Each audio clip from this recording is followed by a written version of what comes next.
La Contrahistoria. Un programa presentado y dirigido por Fernando Díaz Villanueva.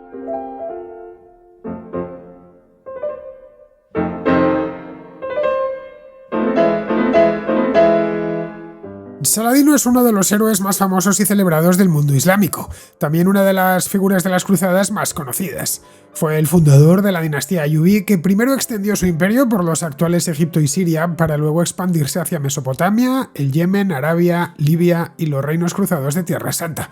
Provenía de una familia kurda y su figura es muy relevante desde el punto de vista histórico, ya que consiguió imponerse a los cruzados en la batalla de los Cuernos de Atin, una victoria que le permitió reconquistar Jerusalén en el año 1187, tras casi un siglo de dominación cristiana. Saladino era un ferviente defensor del Islam, en su variedad suní concretamente, y esa palanca la empleó para unificar desde el punto de vista político y religioso todo Oriente Próximo. No solo acaudilló la resistencia contra los cruzados llegados de Europa, sino que también se concentró en erradicar doctrinas heréticas contrarias al Islam oficial heredero del califato abasí. Su victoria sobre el reino de Jerusalén supuso un golpe decisivo para los cruzados. Aquello, de hecho, desencadenó la Tercera Cruzada, a cuyo frente estaba Ricardo I de Inglaterra, más conocido como Ricardo Corazón de León. El duelo entre Saladino y Ricardo Corazón de León adquirió tintes legendarios que la literatura y el cine han reproducido en numerosas ocasiones. Pero Saladino no era hijo de reyes. No estaba llamado, en principio, a interpretar un papel tan decisivo y estelar en la historia. Pertenecía a una familia kurda que se empleaba como mercenaria de alto rango, eso sí, para la dinastía zengí. Siendo muy joven, en calidad de enviado de los zengíes, viajó junto a su padre al Egipto de los fatimíes para mediar en una disputa con el visir del califa.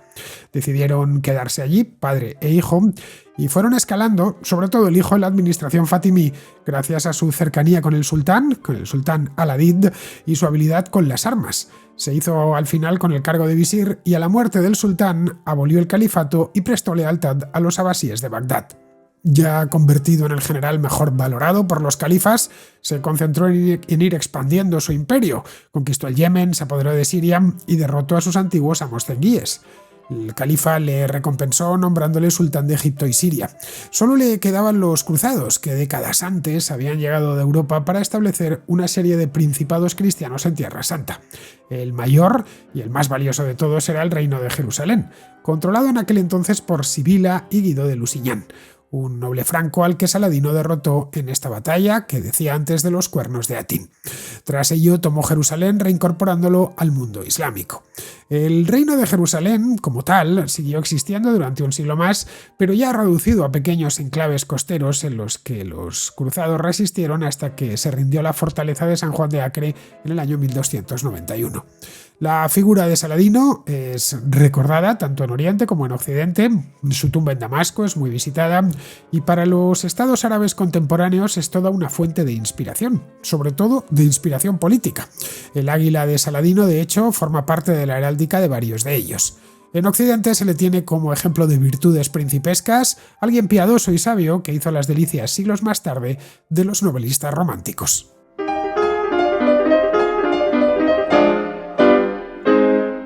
Saladino es un personaje muy conocido, creo que todos en alguna ocasión hemos oído hablar de él, pero siempre solemos quedarnos con el final de su vida y con el final de su historia, es decir, con la batalla de los Cuernos de Atin, que el que más y el que menos alguna vez ha leído sobre ella. Desde luego es imposible olvidar, así lo digo yo, la primera vez que supe de esta batalla era todavía un niño y me quedé con el nombre porque parece sacado de una novela de fantasía, Batalla de los Cuernos de Atin. Los cuernos eran dos montañas que tenían forma de cuernos. Pero esta batalla la libró contra Guido de Lusignan y, en fin, esto ya le hizo famosísimo porque le permitió conquistar poco después el reino de Jerusalén. Pero no solo por eso, también es muy conocido, esto ya más a través de la novela y de las películas, por la caballeresca relación que mantuvo con Ricardo Corazón de León, contra el Ricardo I de Inglaterra. Pero la verdad es que esta parte de Ricardo Corazón de León y de la batalla de los Cuernos de Atin es la parte final de la vida de Saladino. Saladino vivió 55 años en total, que no estaba mal, vividos muy a fondo. Eso sí, no estaba mal para alguien de la época. Y durante la mayor parte de su vida se dedicó a guerrear. Fue de estos caudillos, príncipes medievales que encontramos tanto en Europa como en África, en Oriente Medio, que dedicaron prácticamente toda su vida, por no decir toda, bueno, salvo la primera niñez, la dedicaron al oficio de las armas. Bien, Saladino no nació rey, que es otra de las cosas que suelen olvidarse. Era rey cuando venció a los cruzados en 1187, pero no era el rey, había nacido en aquel entonces. Ese año, de hecho, en 1187 cumplió 50 años, porque había nacido en el año 1137 en Tikrit. Tikrit es una ciudad que sigue existiendo, está en el actual Irak. Es una ciudad de la que se volvería a hablar mucho tiempo después, unos cuantos siglos después, a finales del siglo XX, ya a principios del XXI, porque en Tikrit fue donde nació Saddam Hussein. Esa es la razón por la que llevaba como sobrenombre al Tikriti. El nombre de Saladino no era Saladino, era Yusuf. Yusuf Ayubi. Lo de Saladino no era más que una especie de sobrenombre que significa algo así como rectitud en la fe. Su familia era de ascendencia kurda y provenía, según parece, de Armenia. Era hijo de un mercenario kurdo llamado Naim ad-Din Ayub. Los Ayub eran la familia, el clan propiamente dicho, y esa es la razón por la cual él luego crearía la dinastía de los ayubíes. La tribu lejana de la que provenía los Rabadilla ya había sido muy asimilada al mundo de habla árabe en aquella época y por lo tanto, aunque era kurdo, él se consideraba naturalmente un kurdo arabizado. Sus familiares, como os decía antes, servían como mercenarios de la dinastía Zengí, que en aquella época esta dinastía controlaba todo lo que es hoy el norte de Siria y de Irak. Los zengíes eran vasallos del imperio selyúcida, cuya capital se encontraba muy lejos, en la región de Jorasán, ya en la Persia oriental, es decir, era esencialmente un imperio persa. Su familia abandonó Tikrit poco después de que él naciese y se fue primero a Mosul y luego posteriormente allí en Mosul su padre había sido comandante, fue nombrado por los zengíes, los sultanes zengíes, comandante de la fortaleza, y luego se mudó a Damasco. La verdad es que no sabemos mucho sobre la infancia de Saladino, esa es la verdad. De hecho, no sabemos casi nada, como no sabemos casi nada de la infancia de los grandes hombres del siglo XII o del siglo XIII. Pero vamos, no es muy difícil imaginársela. Dentro de una familia de mercenarios, y de mercenarios además de alto rango, como eran los Ayub, pues podemos imaginarnos gente además que servía a señores poderosos, podemos imaginarnos a lo que se dedicaría, cómo criarían a sus hijos. Seguramente desde muy niño pues recibió formación militar, eso es prácticamente seguro, pero con su familia tenía aspiraciones de ir a más, es decir, los Ayub eran aspiracionales, que diríamos en nuestro tiempo. Ellos tenían una muy buena posición dentro de los zengíes, pero querían llegar a más, querían que su hijo por lo menos tuviese un trabajo todavía mejor que el suyo. Así que una cosa que sí sabemos es que desde niño sabía leer y escribir. Eso le debió venir de la familia, que querían que tuviese el niño una cultura lo más amplia posible. Eso le permitiría escalar en las cortes de los sultanes de su época y le haría, por supuesto, muchísimo más valioso como mercenario. Al parecer, según cuentan sus biógrafos, lo que mostró Saladino desde que era realmente joven fue un gran interés por la religión. De ahí lo de su sobrenombre, lo de la rectitud de la fe, por la religión que en el caso de los Ayub pues era el Islam, el Islam en su variante sunita, que era el que practicaba la familia. Un factor que puede haber ayudado a su interés por la religión, que puede haber contribuido, fue que durante la primera cruzada Jerusalén había sido tomada por los cristianos. Claro, la primera cruzada hoy nos queda lejísimos, a casi 1000 años, pero en aquel entonces había pasado menos de un siglo desde la llegada de los cruzados allí, que había sido en el año 1099, y estamos hablando de que Saladino nació en 1137, así que habían pasado unas pocas décadas. Y Jerusalén, que es considerada ciudad santa del cristianismo, también del judaísmo, pero también del Islam.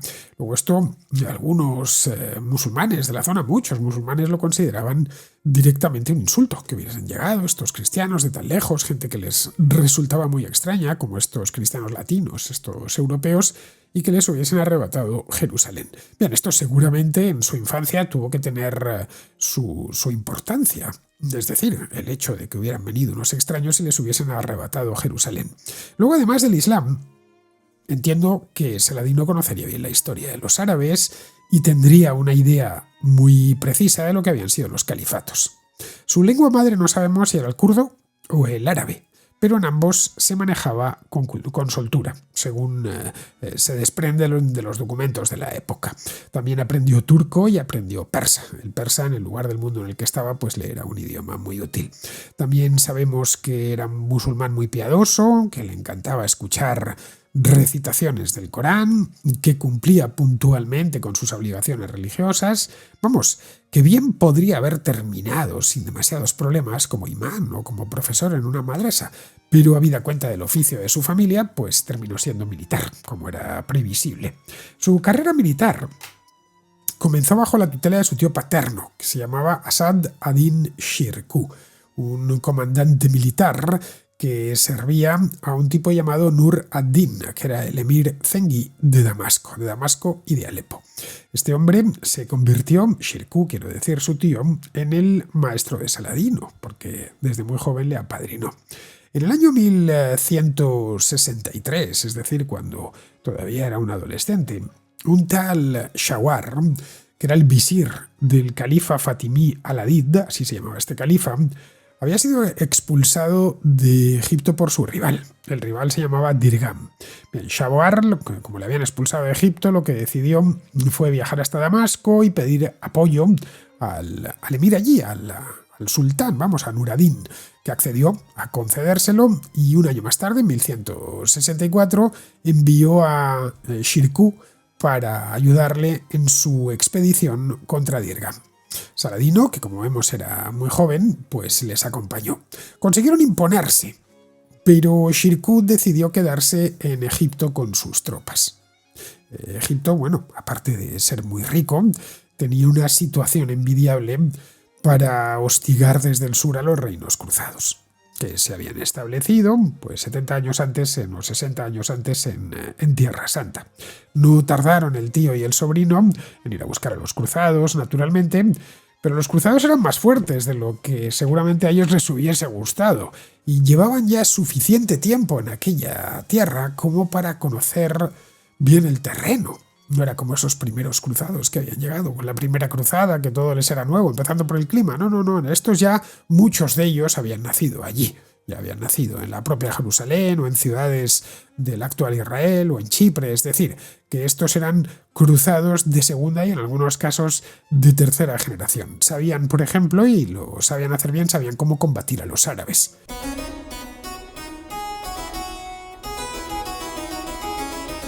Los cruzados lo que ansiaban era expandir sus reinos. Eran varios los reinos. Hace ya muchos años hice una contrahistoria muy general sobre las cruzadas. Fueron 2 capítulos exactamente.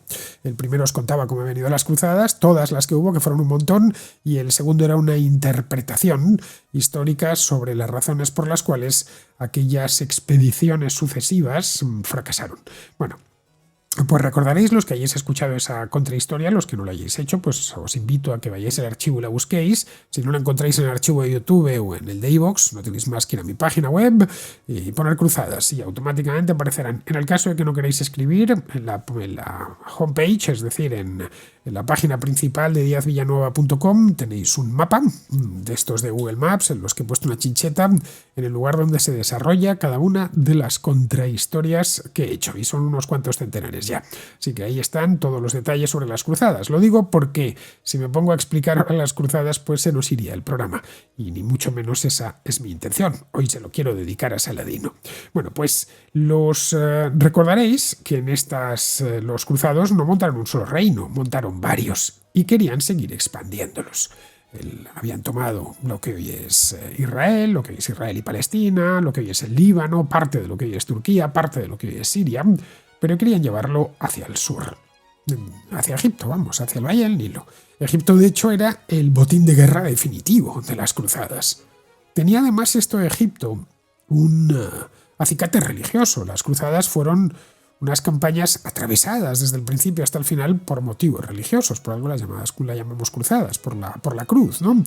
En el caso de Egipto, aparte de que era rico, es que es una palabra, un lugar omnipresente en las Sagradas Escrituras. Para muchos de ellos De hecho, formaba parte integral de la Tierra Santa y tenían que recuperarlo.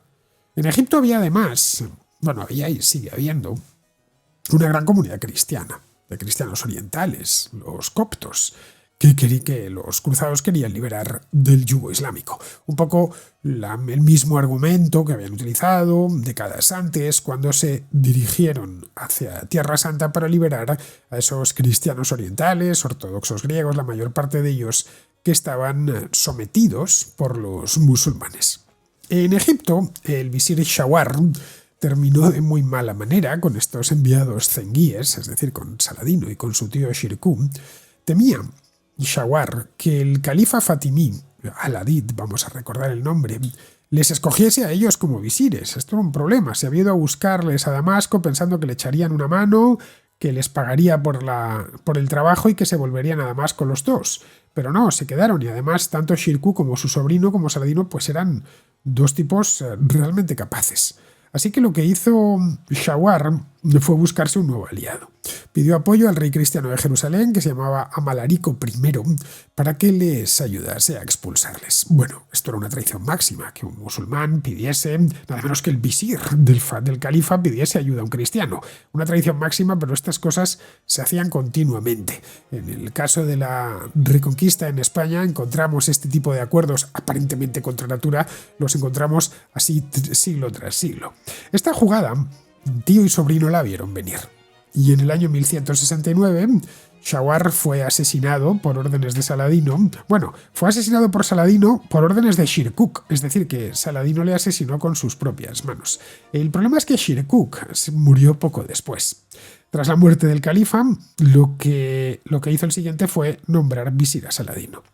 No sabemos bien por qué lo hizo, ya que era un tipo realmente joven y apenas conocía Egipto, digamos que acababa de llegar. Quizá fue por eso mismo, además era extranjero, provenía de un lugar relativamente lejano, como era el norte de la actual Irak, ¿no? Y se había criado en Damasco, es decir, en Siria. Quizá fue por eso mismo, es una posibilidad.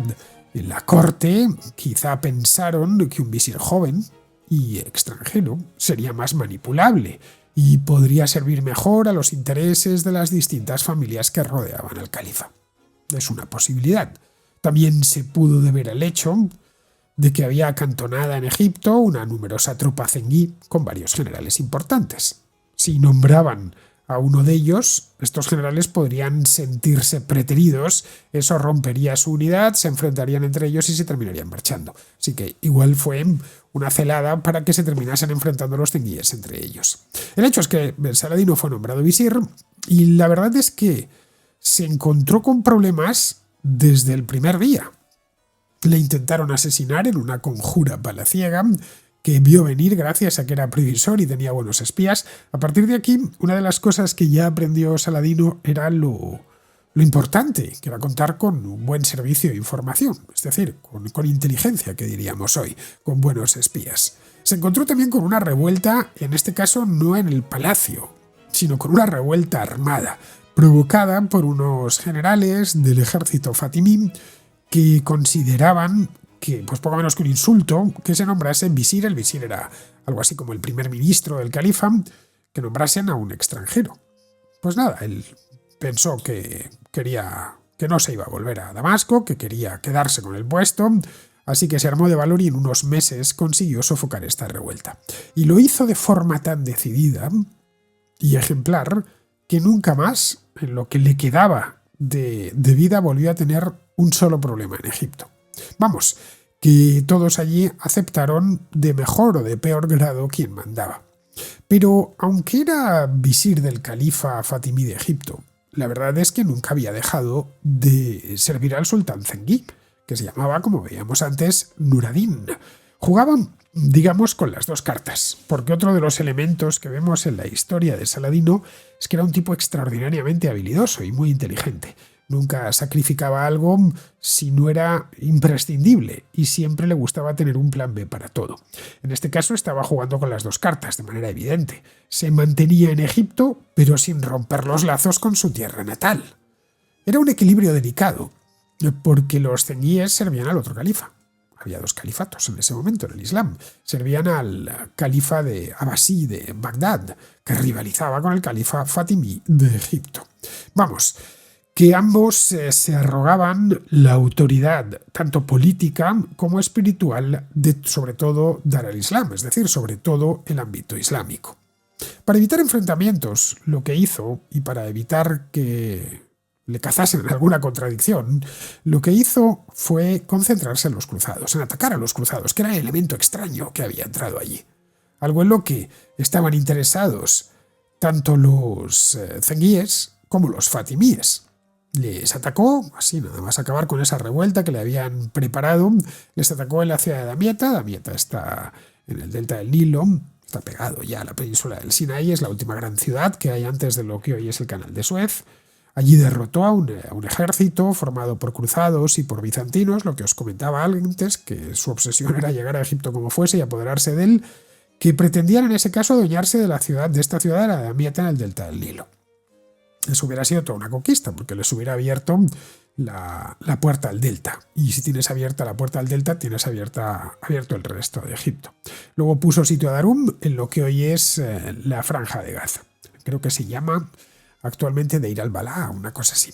Saladino sabía de la rivalidad entre ambos califas. A ver, tonto no era, conocía bien. Él, de hecho, tenía una ventaja. Él provenía de Mesopotamia, provenía de Tikrit, de esa zona. Había vivido en Mosul, aunque luego posteriormente se había criado en Damasco. Es decir, que tenía una idea muy precisa de todo lo que era el corazón del mundo islámico en aquel momento: Egipto, Siria y Mesopotamia. Y conocía perfectamente cómo el califa Fatimí y el califa Abbasí rivalizaban entre ellos. Así que lo que pensó que era que lo mejor, para no le terminasen apretando entre ambos, no caer víctima de esos mismos problemas, era que tenía que convertirse en el hombre más fuerte de Egipto. Es decir, ganar todos los apoyos posibles allí. Comenzó a conceder a los miembros de su familia puestos de alto rango en la corte para garantizarse su lealtad. Estaba realmente, si lo vemos ahora en retrospectiva, estaba planeando un golpe de estado para ir poco a poco dejando sin sustento a Al-Adid, el califa Fatimí, pero sin que él se diese cuenta. Al-Adid estaba convencidísimo de que tanto él como su gente más cercana podrían controlarle, y que de hecho era bueno que lo tuviesen de visir, porque así los abasíes no intentarían nada contra él. Es decir, sabrían que tienen a una persona de los suyos como visir del califato fatimí de Egipto. El hecho es que varios de los emires de la corte fueron envenenados, y también el propio Al-Adid, seguramente, esto no se sabe, pero seguramente por los espías de Saladino. Pero aún era muy pronto para hacerse con todo el poder, o mejor dicho, ya se había hecho con todo el poder, pero para escenificarlo. A Al-Adid le sucedió como califa un tipo llamado Al-Mustadim, pero era ya una cuestión puramente simbólica. En principio, todo continuó como si no hubiese pasado nada, aunque él era el dueño de Egipto. Tenía además problemas continuos en las fronteras. La guerra con los cruzados era continua, así que decidió atacar las fortalezas del reino de Jerusalén, arreglando antes un acuerdo con los zenguíes, que ellos atacarían por el norte y él lo atacaría desde el sur. Atacarían los primeros desde Siria y los otros desde Egipto. Pero antes de llegar a los castillos del desierto, regresó al Cairo, porque le informaron de una nueva conspiración en su contra. Dejó solo a Nur ad-Din, que venía desde el norte, pero la verdad es que no tenía otra opción.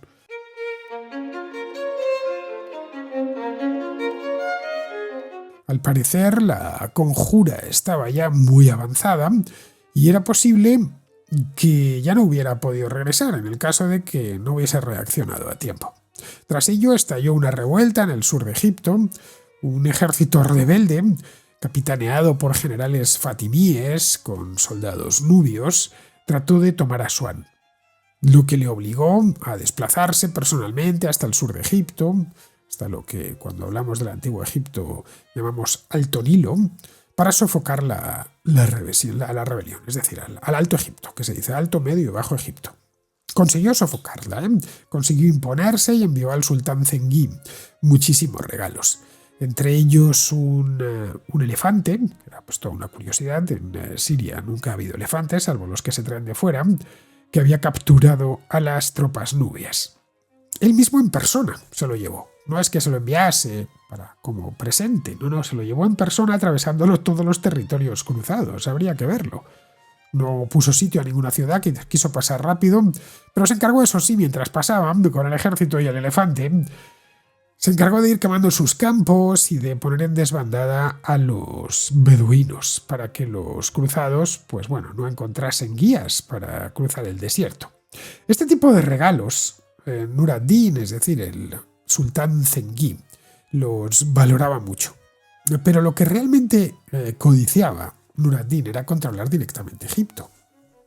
Siria era rica, Damasco mucho, pero Egipto era muchísimo más rico. Así que en 1174 decidió organizar una expedición para conquistarlo. Pero la muerte de Nur ad-Din se interpuso en sus planes. Murió mientras realizaba los preparativos y le sucedió su hijo de 11 años, que se llamaba As-Salih. Seguramente Nur ad-Din, pensando que este hombre, que Saladino, era muy leal a su propia causa, pensó que iba a conseguir conquistar Egipto sin ningún problema, porque tenía allí al mejor de sus hombres ya convertido en el hombre fuerte, en el visir, en la persona más importante. Lo que no sabía es que Saladino tenía sus propios planes. De cualquier manera no se pudo enterar porque se murió antes. Le sucedió su hijo, ya digo, un niño todavía con 11 años. Esto, la verdad es que dejaba a Saladino una independencia absoluta.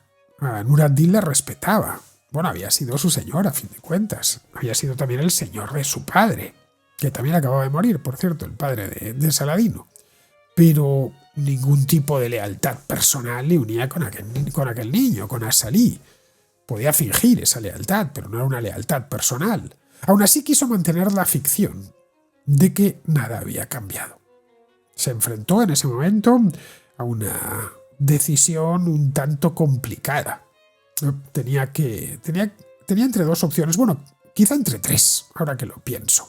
Tenía que tomar esa decisión. Podía enviar su ejército contra los cruzados desde Egipto o esperar a que As-Salih lo invitara a Siria para acudir en su ayuda y lanzar el ataque desde allí.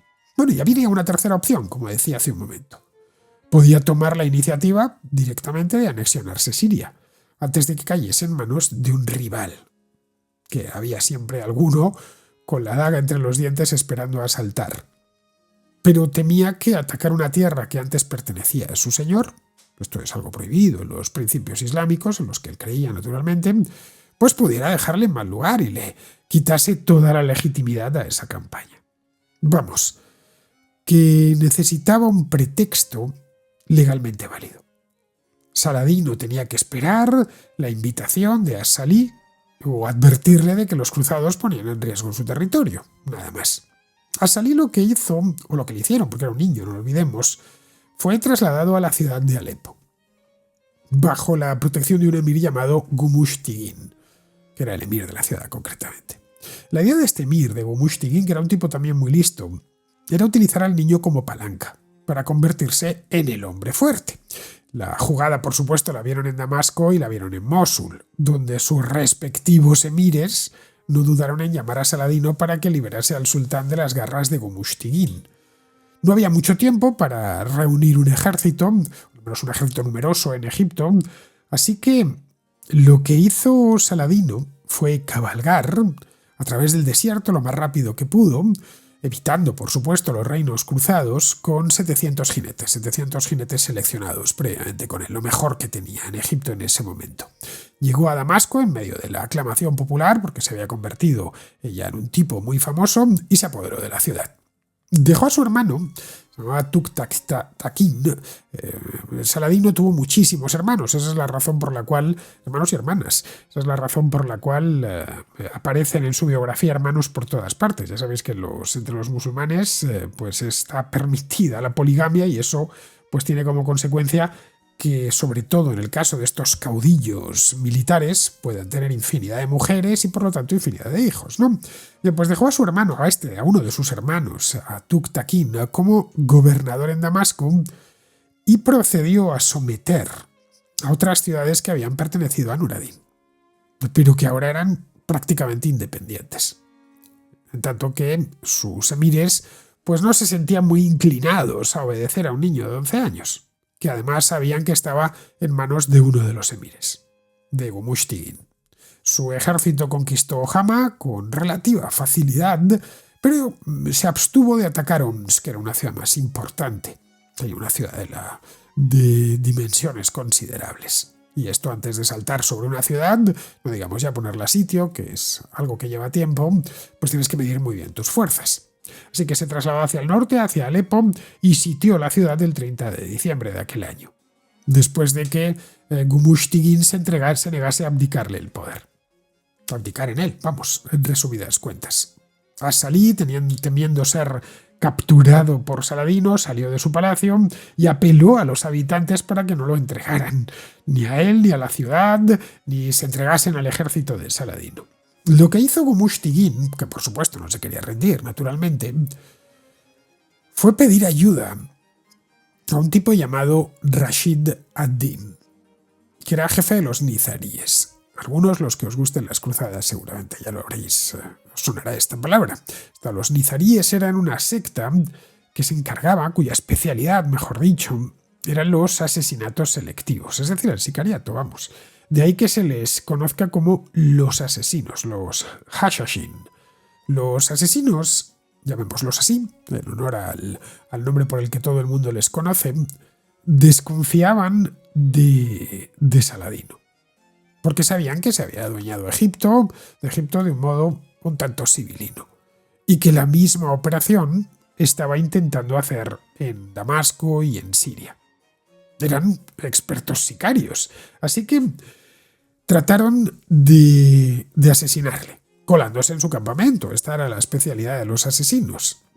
En mayo del año 1175, un grupo de 13 asesinos logró entrar en el campamento de Saladino, pero fueron detectados inmediatamente y neutralizados. Ya sabían el riesgo que tenían. En el momento en el que los asesinos te declaraban la guerra, sabías que por lo menos los jefes militares sabían que tenían que protegerse mucho.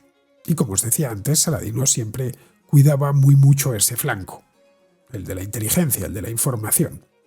Los rivales de Saladino en Siria lo que hicieron entonces fue desatar una guerra propagandística contra él, para que veáis que la propaganda no es cosa de ahora, ni mucho menos. En el siglo XII, en la Siria del siglo XII ya se utilizaba. Lo que venían a decir, y trataron lo decían en las mezquitas, lo decían por las calles, en las plazas, con gente evidentemente que estaba de su lado, venían a decir que Saladino era un traidor, que había olvidado su condición de siervo de Nur-ad-Din y que no mostraba gratitud hacia su antiguo amo al sitiar a su hijo, al sitiar la ciudad en la que estaba su hijo. Que vamos, en una palabra, que le estaban acusando de rebelde. Se había rebelado contra el que era su señor. Saladino intentó contrarrestar esta campaña tan agresiva de propaganda poniendo fin al asedio, para evitar que las cosas fuesen a peor. En esta vida te pueden acusar de malo y la gente se prevendrá, pero si te acusan de traidor, la gente se aleja por completo de ti, porque no se puede fiar, no hay confianza ninguna. En un malo te puedes llegar a confiar, sobre todo si es listo, pero en un traidor nunca. Y él sabía que estos emires habían dado en la tecla adecuada. Le estaban haciendo ver como un traidor. Bien, lo que hizo este hombre fue, aparte de levantar el asedio, por supuesto, para que yo no estoy atacando aquí al hijo de mi señor, todo lo contrario, no tiene nada que ver con esto. Él lo que hizo es desatar otra guerra de propaganda, lo mismo por las calles, las plazas, las mezquitas, diciendo que él en absoluto era un traidor, para nada, ni se estaba rebelando, ni un rebelde. Él estaba defendiendo al Islam de los cruzados. Él había llegado hasta Siria para atacar a los cruzados y que allí se habían presentado algunos problemas, pero él no había salido de Egipto para acabar con As-Salih, ni mucho menos. Claro, lo de combatir a los cruzados ya era una cosa muchísimo más popular, porque todos los árabes de la zona tenían la espina clavada de que los cristianos habían llegado 70 años antes y se habían apoderado de una ciudad santa y de muchísimo territorio más. Hay que tratar de ponerse en el lugar de los árabes, de ver las cruzadas, como aquel libro, ¿no? Las cruzadas vistas por los árabes. Claro, pero ellos sentían el dolor de lo que había pasado, y si llegaba un general y les decía que él estaba ahí para sacar a los cristianos de una maldita vez, pues aquello funcionaba muy bien. Así que su ejército regresó a Hama para enfrentarse allí a un ejército cruzado. Los cruzados se retiraron poco después, y Saladino ya pudo entrar en Homs y capturó su ciudadela tras la resistencia muy tenaz por parte de sus defensores. Es decir, que él, a pesar de que estaba diciendo que estaba ahí para combatir a los cruzados, seguía en su propio programa, que era minar a los zenguíes para garantizarse el control de Siria. Porque si bien Siria no era tan rica como Egipto, sí estaba mucho mejor situada, sobre todo para atacar a los cruzados y para recuperar Jerusalén. Los éxitos de Saladino, que eran uno tras otro, y lo listo que eran, alarmaron a un tipo llamado Saif ad-Din, que era el emir más poderoso de todos los zenguíes. Saif ad-Din reunió un gran ejército y lo envió a Alepo, cuyos defensores lo estaban esperando. Las fuerzas combinadas de Mosul y de Alepo marcharon contra Saladino en Hama. Muy superado en número, viendo que tenía a los dos emires más poderosos que controlaban dos ciudades importantísimas, pues, y si controlabas una ciudad importante significaba que tenías muchos recursos, entre otras cosas muchísimos soldados. Así que ahí fue realista y decidió, viendo que los otros eran más, intentó llegar a un acuerdo primero con estos dos emires, abandonando todas las conquistas al norte de la provincia de la zona de Damasco, pero se negaron, insistiendo que ese no era su lugar y que tenía que regresar a Egipto. Viendo que la confrontación era inevitable, Saladino se preparó para la batalla. Ocupó una parte superior en una zona... Aquí tenemos de nuevo cuernos, los cuernos de Hama exactamente, porque había unas colinas junto al desfiladero del río Orontes que tienen forma de cuerno. Y allí libraron una batalla, el 13 de abril del año 1175, exactamente, la batalla de los cuernos de Hama. Los zenguíes atacaron, pero Saladino tuvo una estrategia muy buena porque les leyó las intenciones, los consiguió embolsar por los flancos. La batalla terminó con una victoria para Saladino, que persiguió a los fugitivos zenguíes pues hasta las puertas mismas de Alepo, obligando a Salí a reconocer el control de Saladino sobre toda la zona de Damasco, de Homs y de Hama.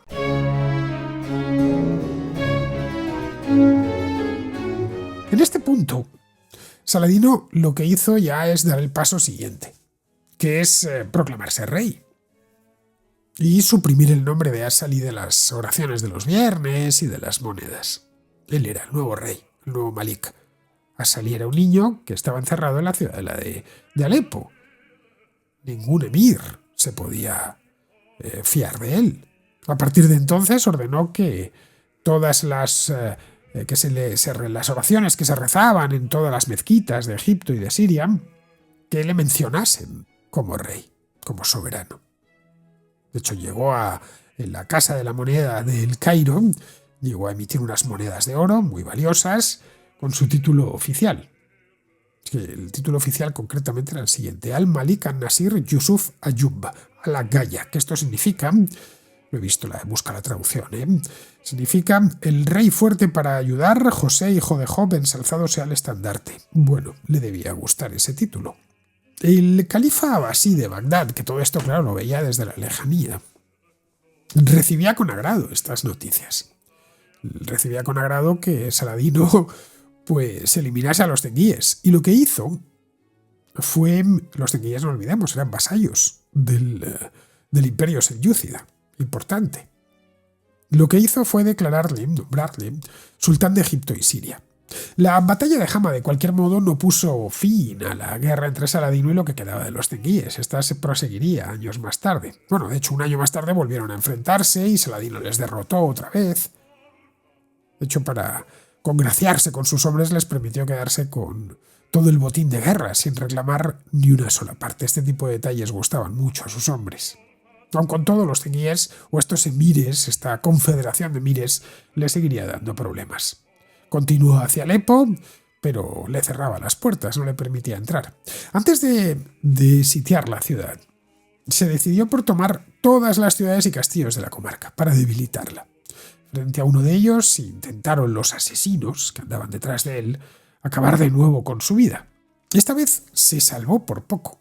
Se encontraba, al parecer, descansando en una de las tiendas cuando un asesino se abalanzó sobre él y le clavó en la cabeza un puñal. Bueno, intentó hacerlo. Por suerte llevaba el casco puesto y la puñalada no fue fatal. El asaltante naturalmente fue liquidado allí mismo por sus hombres. Lo que hizo Saladino de este atentado fue culpar a Gumush Tugin y puso todavía más empeño en el asedio. Al final Gumush Tugin entró en razón y se vino a pactar un trato con él. Él le reconocería como rey, pero si le dejaba autonomía total, es decir, si le dejaba seguir gobernando en la ciudad sin que él se entrometiese. Saladino en ese momento lo que quería era centrarse en los asesinos, que le acababan de intentar matar.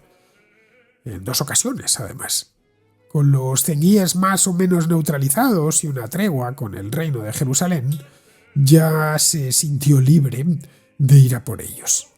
Los asesinos estaban la cordillera costera de Siria, esas montañas que hay frente a la costa, es una prolongación de las montañas del Líbano hacia el norte, y controlaban allí un total de 9 fortalezas. Ojo, todas de dificilísimo acceso, unas fortalezas casi inexpugnables. Intentó tomarlas, pero le fue imposible. Fue una a una, no había manera. Entretanto, los asesinos, mientras realizaba esta campaña contra ellos, intentaron liquidarle de nuevo en la tienda. Se tuvo ya al final que rendir a la evidencia porque es que eran muy hábiles en esto del sicariato, es decir, cualquiera podía ser un asesino, y esto era lo que más nervioso le ponía. Así que se tuvo que rendir a la evidencia y decidió cambiar de estrategia. Reclamó un acuerdo con el jefe de los asesinos, que se llamaba Sinan, que no lo vio mal. Sinan no lo vio mal siempre que se respetase su independencia y pudiesen controlar directamente sus castillos. Sinan y Saladino acordaron una alianza contra los cruzados, algo de lo que obviamente obtendrían beneficio a ambos y que podían sumar fuerzas. Esa alianza contemplaba, de hecho, que regimientos de asesinos pasasen a servir en el ejército de Saladino. Tras cerrar el acuerdo con Sinan, regresó a Egipto, dejando el control de Siria a uno de sus generales más cercanos. Llevaba 2 años fuera de Egipto. En lo tonto había llegado allí con una idea de hacer algo rápido, pero le había tomado mucho tiempo. Pero en Egipto no había problemas porque la lealtad que había hacia él estaba más que acreditada. Volvía además con mucha más experiencia militar, había aprendido definitivamente lo importante que era contar no solo con buena información, que eso ya lo sabía, sino con buenas fortificaciones. Eso era clave. Las fortificaciones que se podían encontrar en Siria no tenían nada que ver con las de Egipto, eran 2 planetas distintos. Y una gran fortificación, una buena fortificación, era de lo que el Cairo carecía. Ordenó que se reparasen las murallas del Cairo y que se construyese una ciudadela. Una ciudadela que hoy sigue existiendo, bueno, después de muchísimas modificaciones a lo largo de los siglos. La mezquita, por ejemplo, que se ve, pues ya es de tiempos de los otomanos, pero lo que es en esencia la estructura data de tiempos de Saladino. Él, de cualquier manera, era un hombre de guerra. Él no estaba ahí para vivir tranquilo una vez había conseguido el poder en Egipto y en Siria y disfrutar del poder. La lógica de gente como Saladino era estar en guerra, y más todavía cuando seguían los cruzados.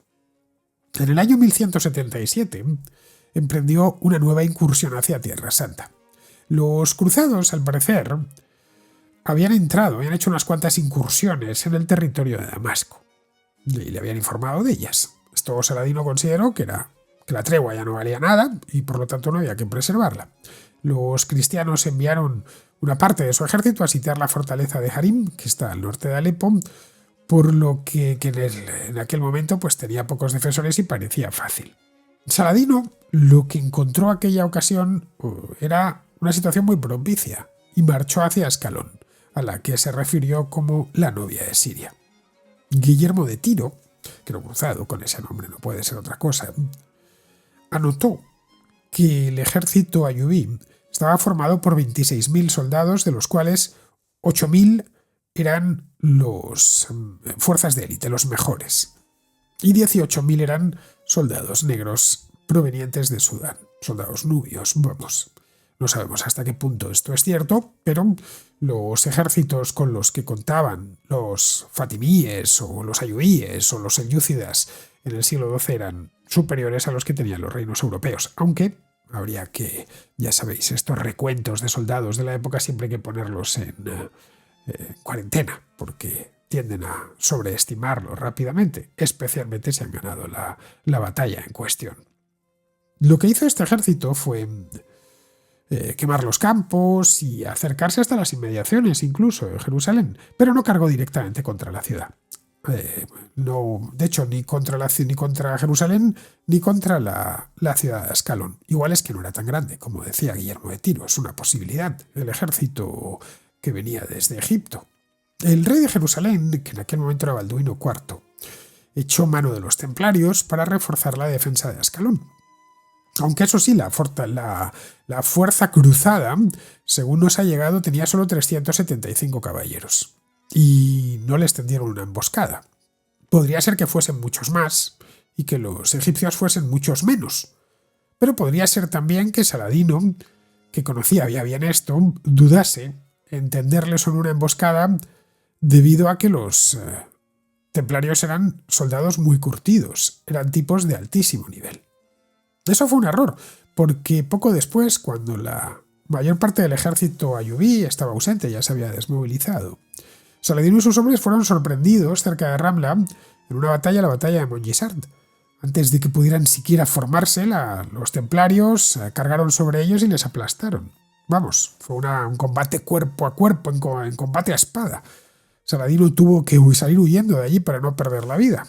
Iba a decir que salió huyendo a uña de caballo, pero no, salió huyendo a uña de camello. Los camellos pueden llegar a correr mucho. De hecho, lo que pasa es que siempre los vemos en las caravanas, que van a 2 por hora, pero si en Arabia Saudí y en estos países del Golfo Pérsico hacen carreras de camellos. Bueno, pues tuvo que pegarse una cabalgada o camellada hasta Egipto para poder salvar la vida.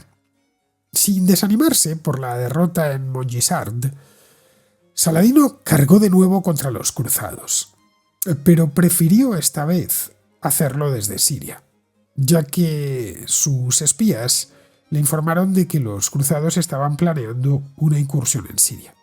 Ordenó a uno de sus generales que vigilara la frontera de Damasco, con 1.000 de sus hombres, para estar atentos a un ataque, pero que evitasen la batalla. Eso era importante.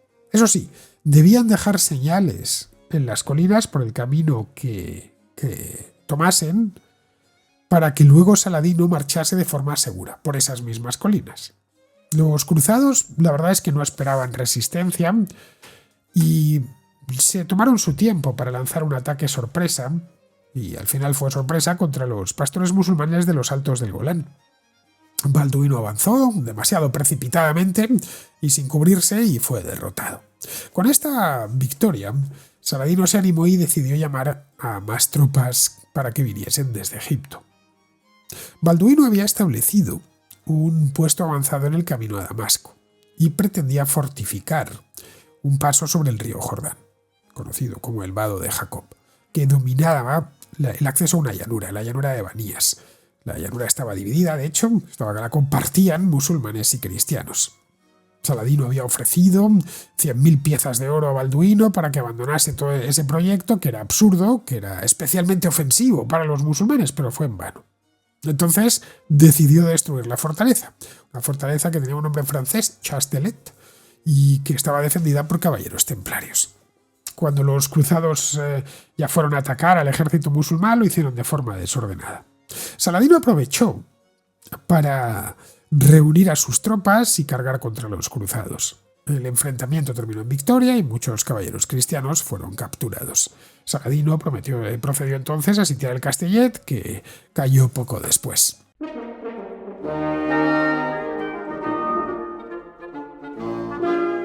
Al año siguiente, Balduino le hizo una propuesta de paz a Saladino que Saladino aceptó. Lo aceptó porque no se sentía demasiado fuerte y además quería arreglar algunos asuntos en en Egipto. Quería también hacer otras cosas, como peregrinar a la Meca, que al final no lo hizo, y poner orden entre los beduinos egipcios, a quienes acusaba de comerciar con los cruzados. Este de los cruzados era su verdadero problema, y lo sabía. El problema principal, el central. Pero los cenguíes no habían desaparecido.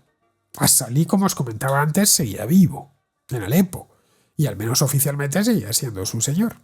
As-Salih murió al final del año 1181 y el título de sultán lo heredó un hermano suyo llamado Izzadin, el único zenguí lo suficientemente decidido para oponerse al Saladino. Izzadin fue bien recibido en Alepo, pero controlar esa ciudad y Mosul, que están muy distantes ambas entre sí, es complicado. Así que lo que hizo fue entregar Alepo a su hermano Imadín. Saladino no se opuso a todas estas transacciones con el fin de respetar el tratado que había hecho previamente con los cenguíes. En el año 1182, es decir, un año después, se puso Saladino de nuevo en marcha. Junto con la mitad del ejército ayubí, más o menos, dejó la otra mitad en Egipto, partió del Cairo rumbo a Siria, con intención, una vez más, de atacar posiciones cruzadas. Sabiendo que le estaban esperando en la frontera para interceptarle, tomó la ruta del desierto, a través de la península del Sinaí hasta Eilat, en la costa del Golfo de Aqaba, en el Mar Rojo, y de ahí tomó rumbo norte y ya en junio llegó a la ciudad de Damasco. Pero no quería enfrentarse directamente a los cruzados, a los que sabía fuertes. Ya os decía antes que estaba siempre muy bien informado. Además tenía intención de resolver de una vez el asunto de los cenguíes y ya anularlos por completo. Necesitaba fuerzas y los cenguíes seguían teniendo en sus manos ciudades muy importantes. Todo el camino que iba desde Alepo hasta Mosul estaba controlado por emires cenguíes. Desde Damasco lo podía hacer mejor que desde el Cairo, obviamente. Kukbari, que era el emir de Harrán, invitó a Saladino a ocupar una región de la zona de la región de Yasira, que estaba al norte de Mesopotamia. Eso accedió, le sirvió como excusa, accedió y eso supuso la declaración de guerra con los cenguíes, que es lo que andaba buscando. Antes de cruzar el río Éufrates, sitió a Alepo durante 3 días, lo que no con la intención de tomarla, sino con la idea de transmitir a Izzadin que la tregua había terminado. Tras ello se dirigió hacia el norte del actual Irak y ya fue tomando ciudad tras ciudad, primero Cayo Edesa, luego Saruj, luego Raqqa, luego Kirkesilla, luego Nusaybin. Raqqa era un importante cruce de caminos. Raqqa volvió a la historia hace unos años con el Estado Islámico, recordadlo. El ISIS, que le colocaron su capital en esta ciudad. Está en la actual Siria.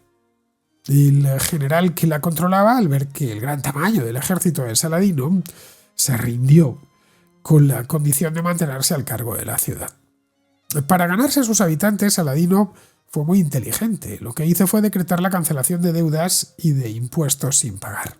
Claro, eso le congració en el acto con todos sus habitantes. Bueno, con los de los habitantes de Raqqa y los de las ciudades vecinas, que se fueron entregando una tras otra casi sin resistencia.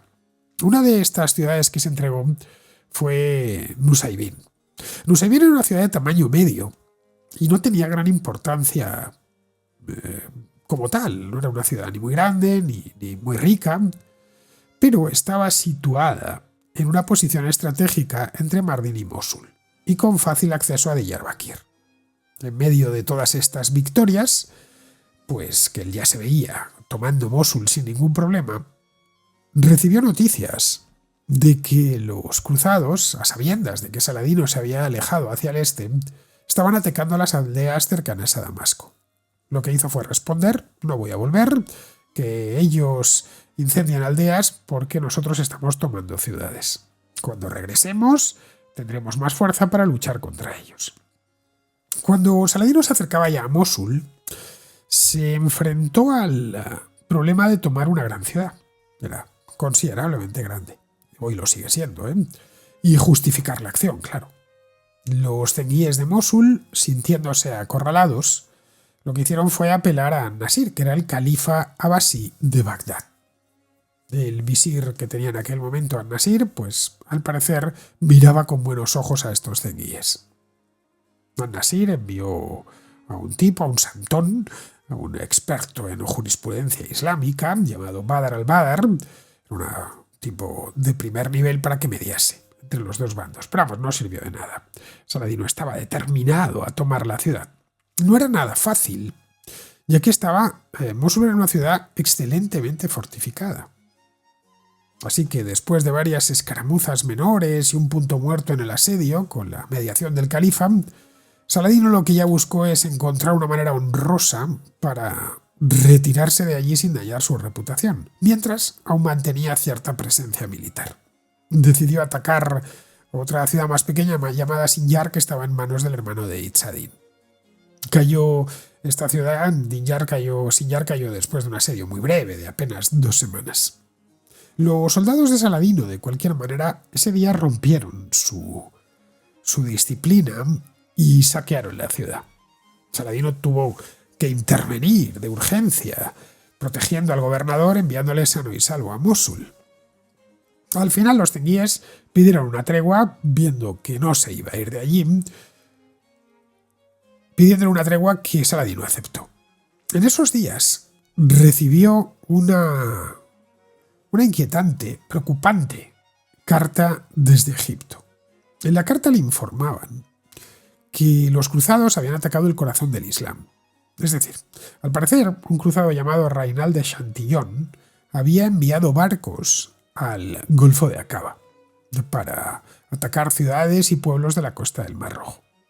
No se trataba, por lo visto, no es que hubieran mandado allí ejércitos para expandir la influencia de los cruzados o crear nuevos reinos o apoderarse de rutas comerciales, no, era simple piratería. En esa zona del Mar Rojo no había piratas y así que los pueblos costeros no sabían ni cómo combatir a los cruzados. El peligro no era tanto ese, como que descendiesen y terminasen atacando Medina o incluso la Meca, que no quedan muy lejos de la costa. La Meca está a unos 70 kilómetros más o menos y Medina algo más lejos. De hecho, esta flotilla cruzada había asaltado incluso un barco de peregrinos. Saladino ordenó inmediatamente a su lugarteniente en Egipto que trasladase su flota al Mar Rojo y que persiguiese a los cruzados, cosa que por supuesto hizo en el acto y les fue dando caza uno a uno. Desde el punto de vista de Saladino, en términos de territorio ganado al menos, la guerra contra Mosul no iba nada mal. No había conseguido tomar la ciudad, pero sí prácticamente toda la región. No había logrado su objetivo último, eso es cierto. Pero tenía un problema, y es que su ejército iba menguando, porque buena parte de los emires locales que le habían apoyado, que se habían sumado a esta expedición, pues viendo que no terminaban de tomar la ciudad más grande, pues iban retirando. Esto animó a Izzadin y a sus aliados a retomar la ofensiva. Saladino recurrió al califa Nasir, enviándole una carta en la que le solicitaba que le diese una autorización legal para conquistar y apoderarse de la ciudad de Mosul.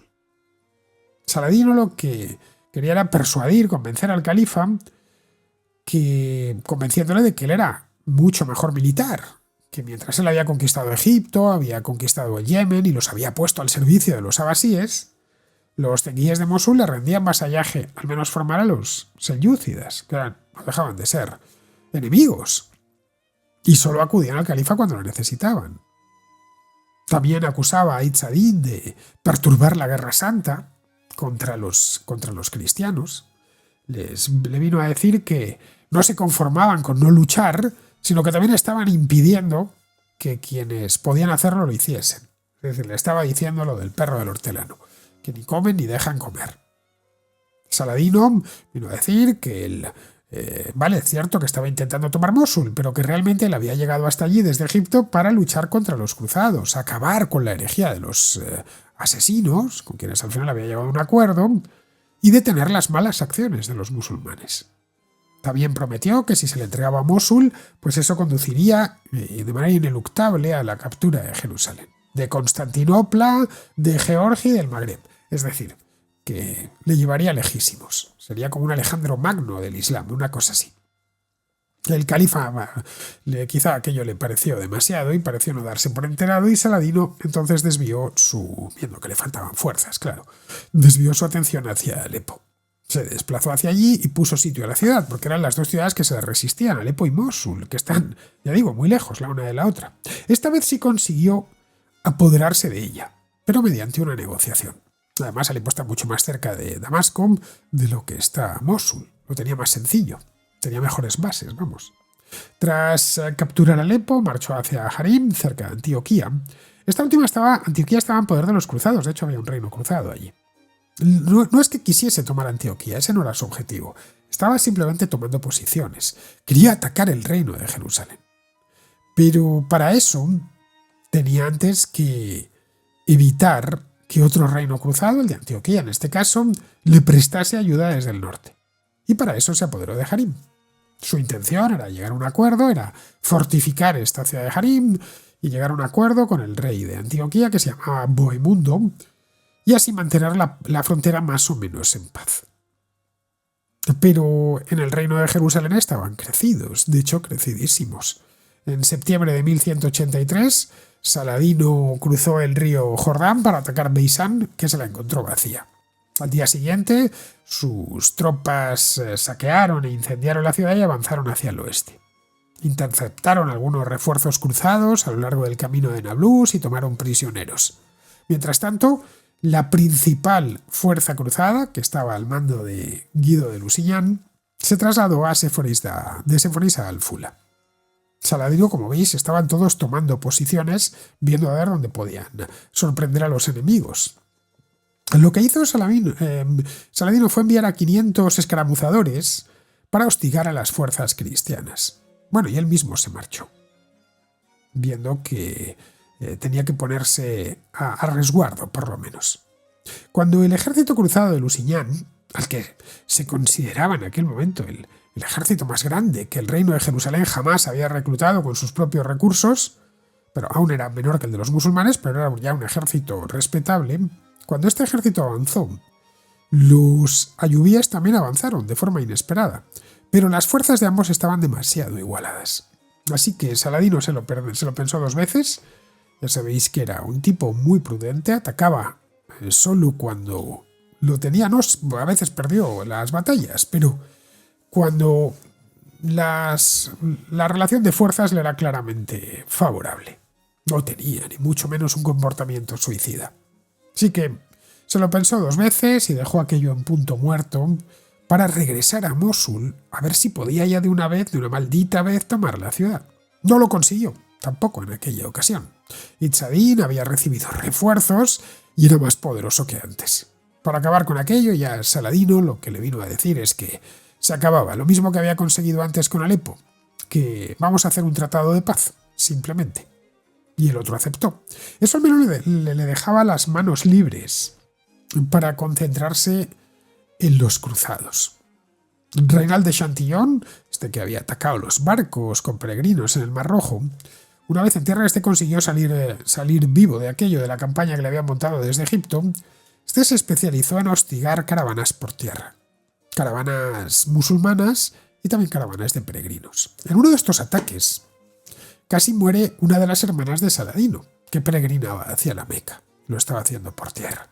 Al parecer se salvó pues de puro milagro, porque ella iba en la caravana inmediatamente anterior. Al enterarse del ataque, Saladino juró que mataría personalmente a Reinald por romper la tregua, una promesa que por cierto cumpliría más adelante. Y estas actividades de Reinald de Chantillon fue lo que le llevó a declarar la guerra total contra el reino de Jerusalén.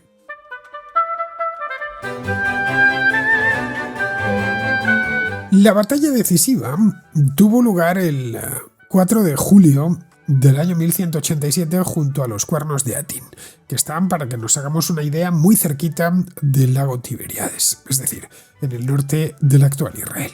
Saladino lo que hizo fue enfrentarse a las fuerzas combinadas de Guido de Lusignan, que era rey de Jerusalén, rey consorte, exactamente porque la reina titular era Sibila, que era hija de Balduino V, y Raimundo III de Trípoli, que era otro reino cruzado que había más al norte.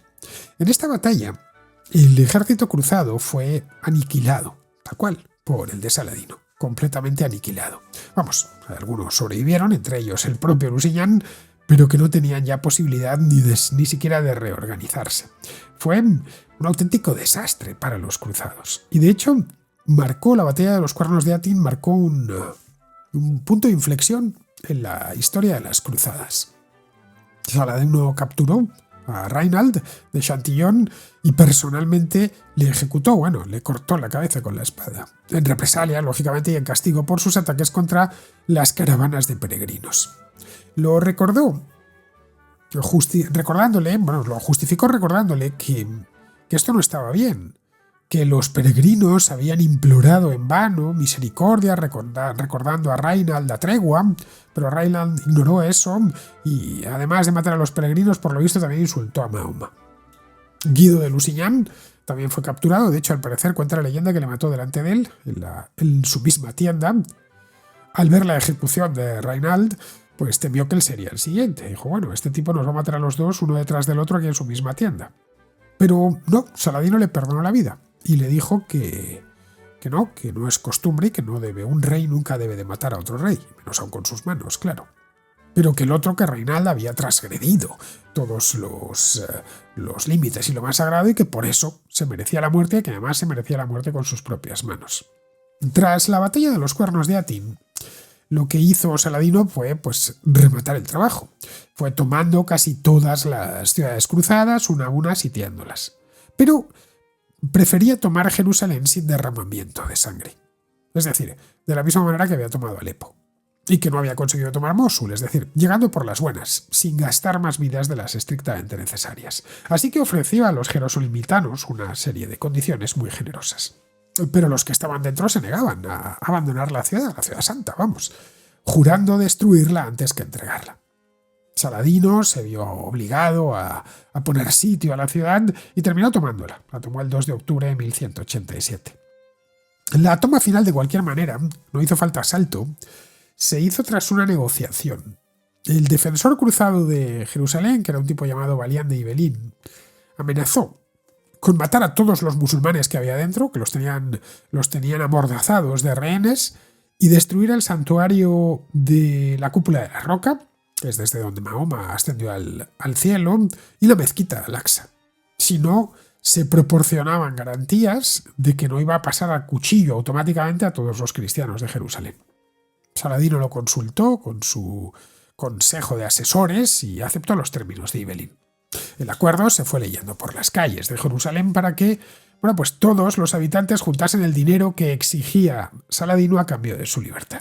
El rescate no era muy elevado, pero algunas familias, las más pobres, no podían pagarlo.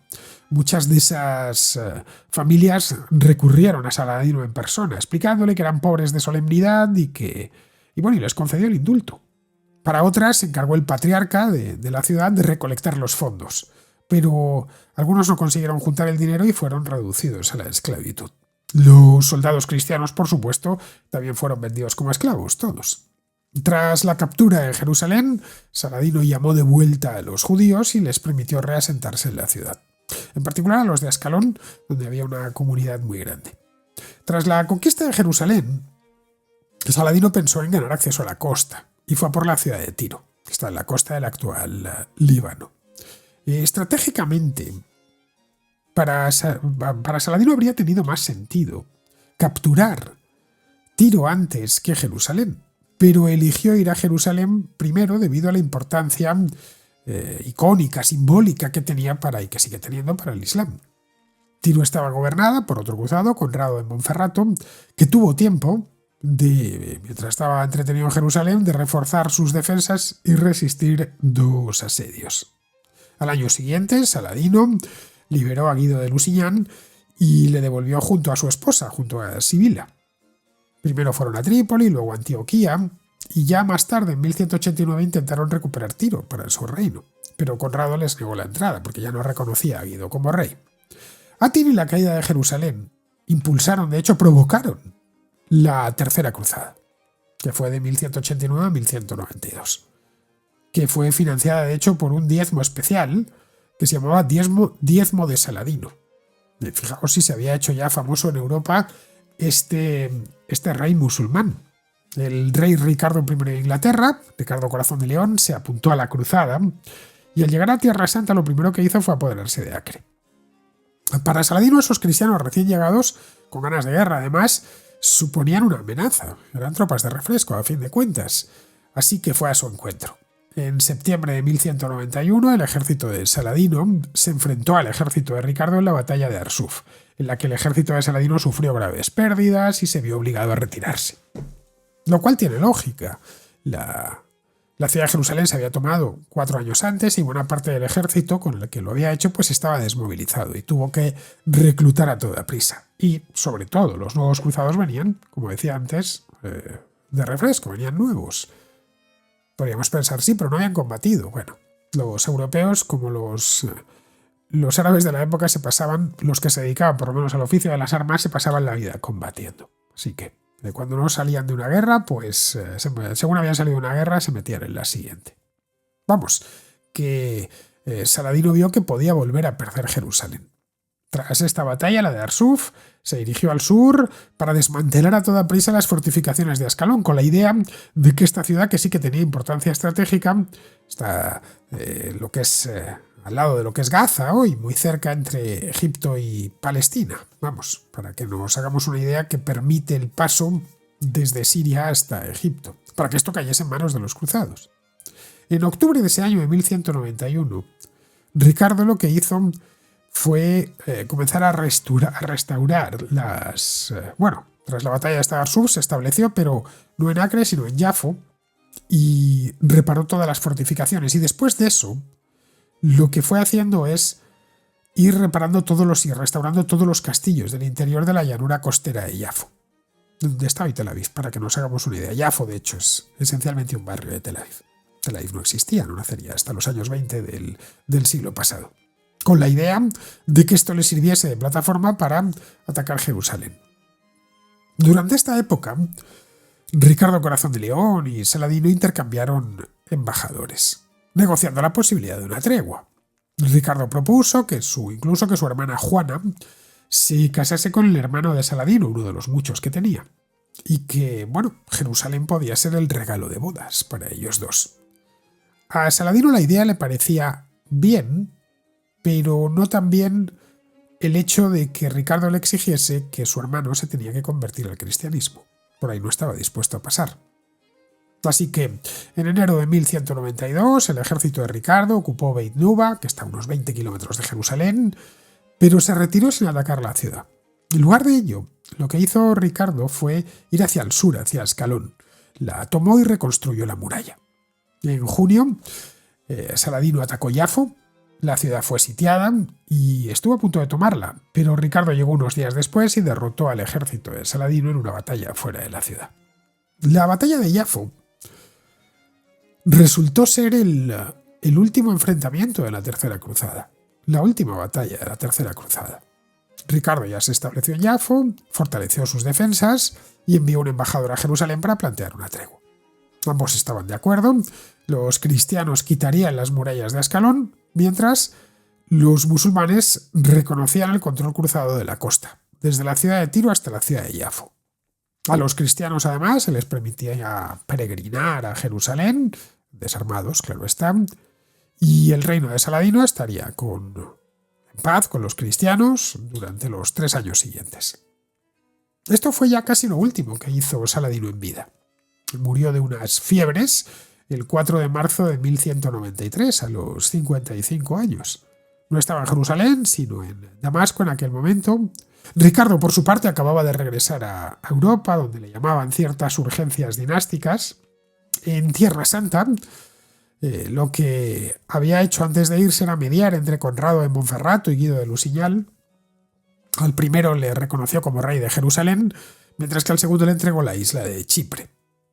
Saladino era el dueño de todo Oriente Próximo, de buena parte de Oriente Próximo en el momento de su muerte.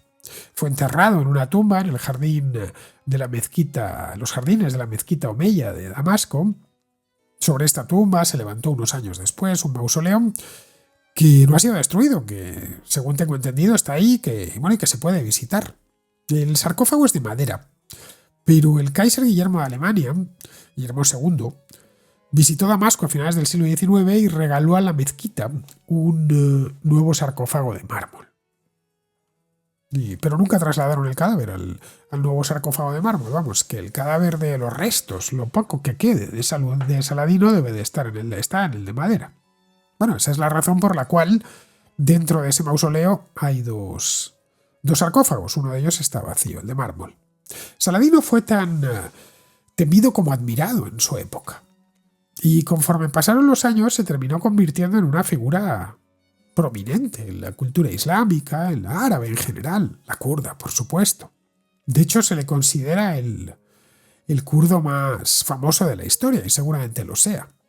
Cuando en 1898 Guillermo II, el emperador de Alemania, como os decía antes, visitó la tumba de Saladino para presentar sus respetos, estaba de visita en Siria para otras cosas, pero ya aprovechó, le habían contado la historia. La visita de Guillermo II tuvo mucho eco. El incipiente con la prensa de la época. El incipiente nacionalismo árabe lo identificó a Saladino como un referente, un héroe en la lucha contra el occidente cristiano.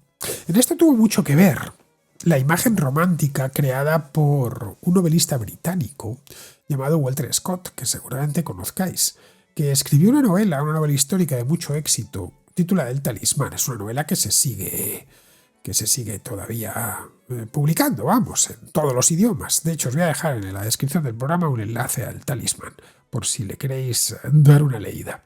En esta novela, en El Talismán, se cuenta, parte de la historia de la Tercera Cruzada, con Ricardo Corazón de León y Saladino como protagonistas. Esa novela dio lugar al guión de algunas películas ya en el siglo XX. Scott lo que hace es mostrar a Saladino como un sultán noble, cuajado de virtudes caballerescas.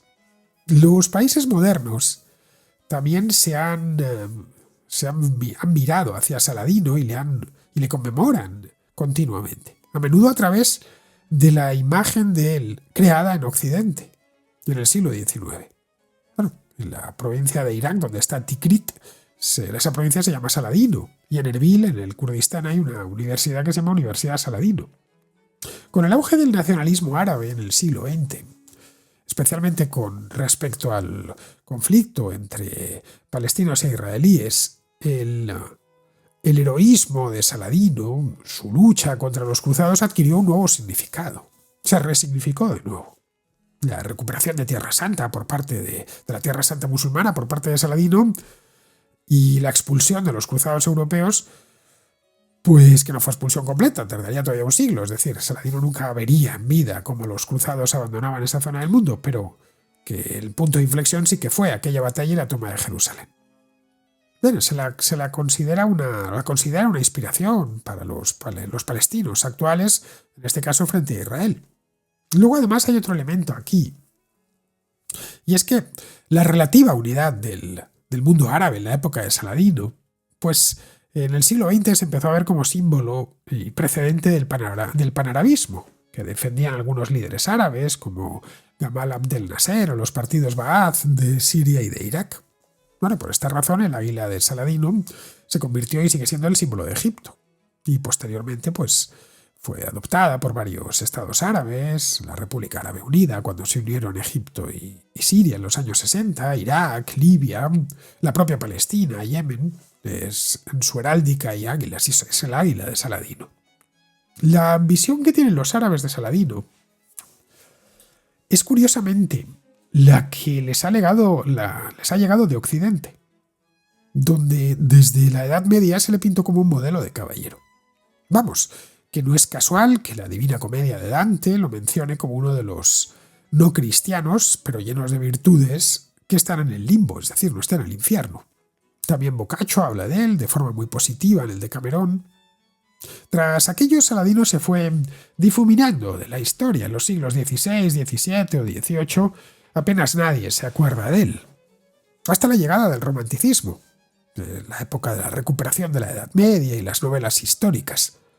Una de ellas, esta de la que os hablaba hace un momento, El Talismán, es la que más impacto tuvo y la que fijó esa visión romántica de Saladino.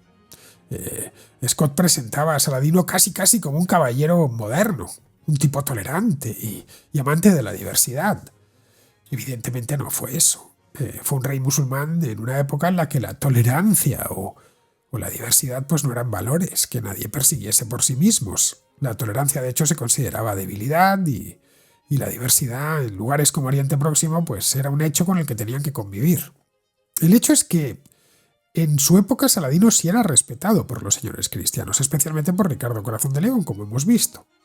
Ricardo elogió a Saladino, asegurando que era el rey más grande y poderoso del Islam. Saladino le devolvió los cumplidos, diciendo que Ricardo era pues el señor cristiano más honorable que había. También es verdad que se estaban dando crema mutuamente para firmar un tratado de paz. Se enviaban regalos, etc. Llegaron a pactar el matrimonio de su hermana con su hermano. Que no, la cosa no cuajó, pero estaban en muy buenos términos. De modo que aquí tenemos una doble paradoja peculiar. Por un lado, el hecho de que un caudillo musulmán que pasó su vida batallando con los cruzados se convirtiese en uno de los grandes ejemplos de caballería en la literatura europea del siglo XIII. Eso es la primera paradoja. Y por otro, que ese caballero, ese modelo de caballero medieval musulmán, pero de trazas europeas, recuperado 5 siglos más tarde por los novelistas románticos, se transformase en un héroe nacional para los árabes del siglo XX. Las figuras históricas, como vemos, a veces tienen unos recorridos muy extraños que a ellos mismos, de verlos, les sorprenderían mucho. Y seguramente no se verían reflejados en la imagen que tenemos de ellos. A Saladino seguramente le hubiera gustado pasar a la historia como un caballero, eso está claro. Pero le hubiese gustado mucho más hacerlo como el azote de los cruzados.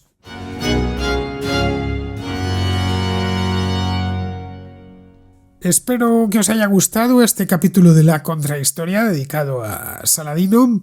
Hacía tiempo que no pasaba nada de historia medieval por el programa y bueno, pues me decanté por esta figura que es tan atractiva desde el punto de vista histórico y también, por qué no decirlo, desde el punto de vista novelístico. Bien, vamos ahora con el contrasello, donde, como todos los viernes, esperan los contraescuchas con sus dudas y reflexiones históricas. El contrasello. El espacio de ruegos, preguntas y reflexiones de la contrahistoria. Empezamos con Pedro, que pregunta por Antonio Maura, un político español de la época de la Restauración. Buenas, Fernando. Espero que te vaya todo genial. Gracias por hacer la contrahistoria. Y la duda que te quería plantear era ¿qué opinabas de Maura? Y en general de todos los políticos pues de principios del siglo XX, pero principalmente de Maura. Porque a mí me han pintado siempre su figura como un paleto que no tenía ni idea de nada, colérico. Y pues como verás, la visión que he recibido no ha sido una muy objetiva. Y como eso es algo que predomina en ti, la objetividad y el rigor histórico, pues me gustaría saber cuál es tu opinión respecto a este personaje y pues también si puedes comentar algo sobre sus contemporáneos, estaría genial. Muchas gracias y pues ánimo y eso. Bueno, Pedro, comentar algo sobre los contemporáneos de Antonio Maura pues requeriría un programa, porque fueron muchos, ya que este hombre además tuvo una vida política larguísima. Entró en el Congreso en tiempos de Alfonso XII y no lo abandonó hasta la época de Primo de Rivera. Es decir, que tuvo una carrera política de como 50 años, una cosa así.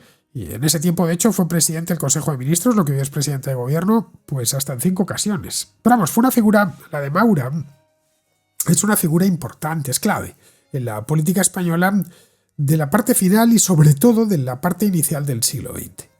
Se convirtió en uno de los políticos más influyentes de España. Bueno, él era del Partido Conservador, tenía una visión muy reformista, quería modernizar el país, pero desde una perspectiva conservadora. En origen había empezado la política como miembro del Partido Liberal, pero luego se pasó al conservador de Cánovas del Castillo. Era un tipo muy efectivo, era listísimo, muy efectivo en los discursos del Congreso, un trabajador infatigable. También se le daban muy bien las intrigas. Bueno, por eso fue coleccionando los ministerios. Su momento de cualquier manera llegó cuando, después de perder Cuba en 1898, pues poco después se hizo con la presidencia del gobierno y así lo hizo en varias ocasiones. El proyecto de Maura se denominó la Revolución desde arriba, que era una estrategia un plan para regenerar España, la España de la época, sin romper las estructuras tradicionales, sin hacerlo saltar todo por los aires. Quería, por ejemplo, combatir el caciquismo, fortalecer las instituciones del Estado. Una de sus reformas más conocidas fue la ley electoral, que fue del año 1907. Introdujo el voto obligatorio, por ejemplo, medidas para mejorar la limpieza de los procesos electorales, pero sus resultados no fueron muy allá, fueron muy pobres, no consiguió lo que buscaba.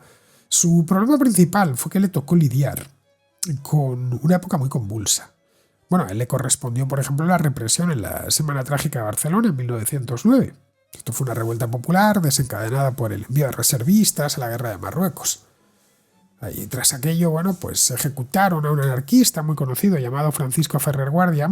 Eso manchó mucho su imagen pública y desató un montón de críticas, tanto dentro de España como fuera. Le obligó a dimitir, pero volvería años más tarde. Tras su retirada de la política, llegó el golpe de Primo de Rivera. Y curiosamente, el gobierno de Primo de Rivera adoptó algunas de las ideas regeneracionistas de revolución desde arriba que había defendido Antonio Maura. Pero claro, fuera del marco constitucional, que era el que Maura sí que defendía.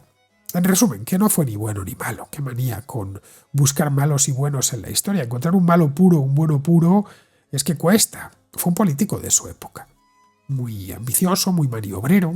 Eso sí, sus sucesivos gobiernos, pues hubo luces y sombras. De hecho, la época de Maura, que es en la que brilló con luz propia, constituye ya la parte final de la Restauración. Los últimos 15 años es donde él brilla. Y fue la más complicada de todas. No sé, de haber hecho su carrera política 20 años antes, pues quizá hubiese encontrado una España algo distinta y menos problemática. Al igual que nosotros no elegimos la época en la que nos toca vivir, los políticos no eligen la época en la que les toca gobernar. Bien, vamos con Alberto, que nos habla de Puy du Fou, que es un parque temático un tanto peculiar que han abierto en Toledo. Hola, don Fernando, aquí un seguidor, Alberto. Lo primero, darte las gracias por tus programas, son una maravilla, nos da sentido a las ideas que tenemos, que personalmente yo me sentía un tanto huérfano porque ante tanto desabrupto que hay en las redes sociales, en la televisión y la radio, eres un soplo de aire fresco de cómo tratar todos los temas políticos, personales, económicos, etc.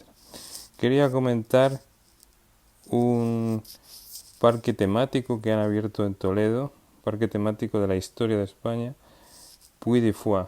Es muy interesante, es espectacular los espectáculos que tiene, te recomiendo que vayas a visitarlo y nos hagas una crítica.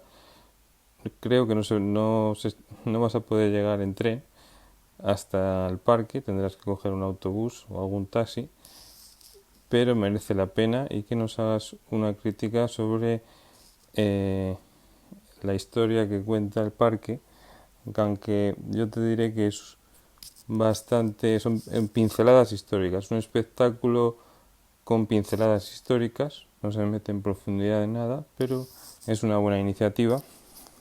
Y en Francia hay otro parque, que es el original, en el que también es lo mismo, sobre la historia de Francia. Lo veo muy positivo y está teniendo mucho éxito este parque en Toledo. Te animo a visitarlo y a los contraescuchas. Pues mira, Alberto, en Puy du Fou estuve el año pasado. Efectivamente está en Toledo, pero un poco apartado del centro de la ciudad, así que tendrás que ir en coche, o hay que ir en coche para ir hasta allí o tomar un autobús, vamos. El día que yo fui para allá, tuve la suerte de que me llegó un amigo que pasó por la contrahistoria hace solo un par de semanas, Javier Rubio Oncé, ya que nos habían invitado a los dos al estreno de la película Vencer o Morir, que esta película hecha en Francia sobre lo de la Vendée. Vamos, recuerdo aquel día, aprovechamos muchísimo el día porque estuvimos primero en Toledo Capital, con Daniel Gómez Aragonés, que nos mostró su museo de la España mágica, nos dio un paseo por Toledo, vamos, ambos una delicia. El museo, por cierto, del museo hice un vídeo que lo tienes en mi canal de YouTube. Respecto al parque temático en sí, de Puy du Fou, pues me pareció una idea muy original, me gustó mucho, muy bien hecho, muy concebido para un público familiar. Es un parque temático, de hecho, no centrado en atracciones de feria, ya sabéis, montañas rusas y estas cosas, no, en absoluto, sino en los espectáculos, todos tematizados en torno a la historia de España. La ambientación del parque está muy bien. El día que yo fui, que yo estaba lleno de gente, esto fue en septiembre del año pasado, no del anterior, de septiembre de 2023. Es cuando estuve yo, que fue cuando se estrenó esta película. Era un día, recuerdo, de finales del verano, un día, si no finales del verano, principios del otoño. Bueno, debió ser el 29-30 de septiembre, una cosa así. Y se estaba viendo una temperatura maravillosa. Aquello estaba llenísimo de gente y el ambiente era fantástico. Vamos, que no me importaría ir otra vez. Y lo único que me retrae es el hecho, bueno, de que no tengo manera sencilla de llegar hasta allí. No sé, igual en verano me acerco un día con la Vespa, pero ir en Vespa en pleno invierno de Madrid a Toledo, pues es un paseo lo suficientemente largo como para que te mueras de frío. Además, en invierno los días son más cortos y se aprovechan menos. Pero bueno, el hecho es que el parque está muy bien, me parece una gran idea que lo hayan hecho, espero que siga creciendo, si no habéis ido os lo recomiendo.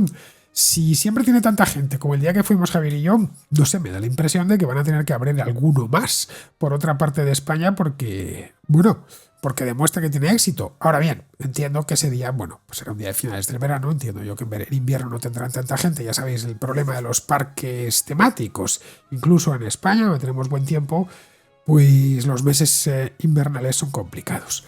Bien, queridos, pues con esto terminamos ya la contrahistoria de hoy. Espero que os haya gustado y yo, como siempre, me despido de todos vosotros. Hasta la próxima contrahistoria.